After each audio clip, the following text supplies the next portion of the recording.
Hello everyone, and welcome to this demonstration of the Delay Timers Workstation.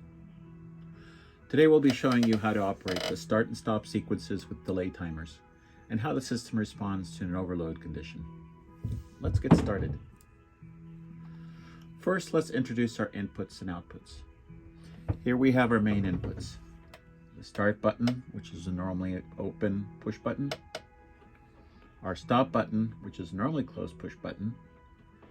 And the overload contact simulation by this normally closed limit switch.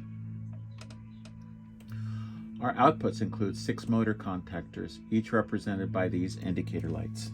Motor 1, motor 2, motor 3, motor 4, motor 5, motor 6. When we press the start button, it initiates a sequence where each motor starts after a 5-second delay. When the stop button is pressed, the motors turn off in reverse order, also with a 5-second delay. Now let's see this in action. First, we'll demonstrate the basic start-stop sequence with the on and off delays. Watch closely.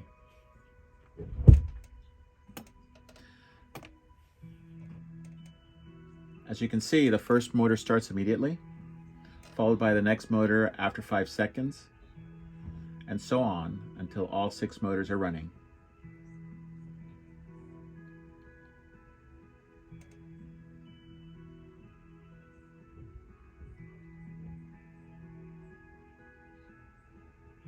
Now all 6 motors are running. Now we'll press the stop button. Notice as the last motor turns off immediately and the remaining motors turn off one by one in a reverse order, each after a 5-second delay.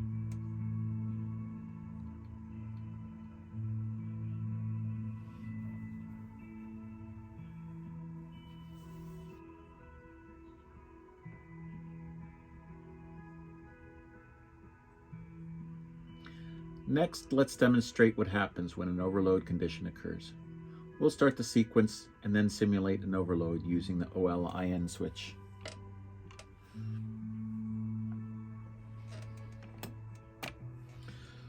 The motors are starting as before. When all the motors are running, I'll activate the overload condition.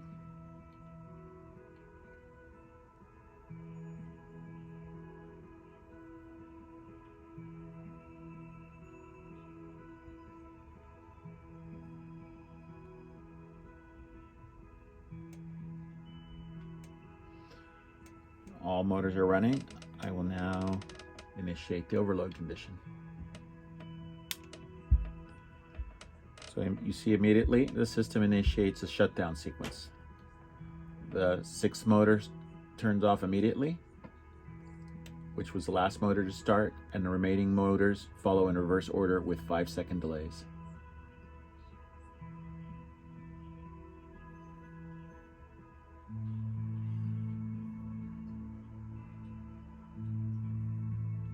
And we'll reset the overload. Finally, let's see what happens if an overload occurs before all 6 motors have started. We'll start the sequence and trigger the overload condition early. Just for information purposes, we would get the same behavior if we push the stop button before all the motors energized.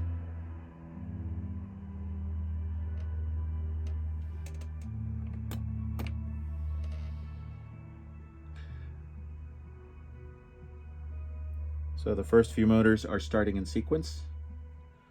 Now before we get to the 6th motor, I'll simulate the overload condition.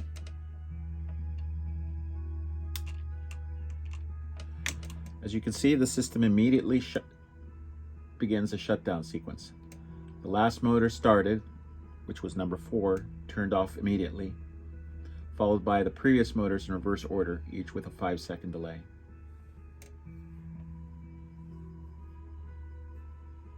Thank you for watching this demonstration of the Delay Timers Workstation. We've seen how the system handles basic start-stop sequences and responds to overload conditions, both during startup and after all the motors are running. We hope you found this demonstration informative. Don't forget to like, share, and subscribe for more technical demonstrations. See you next time.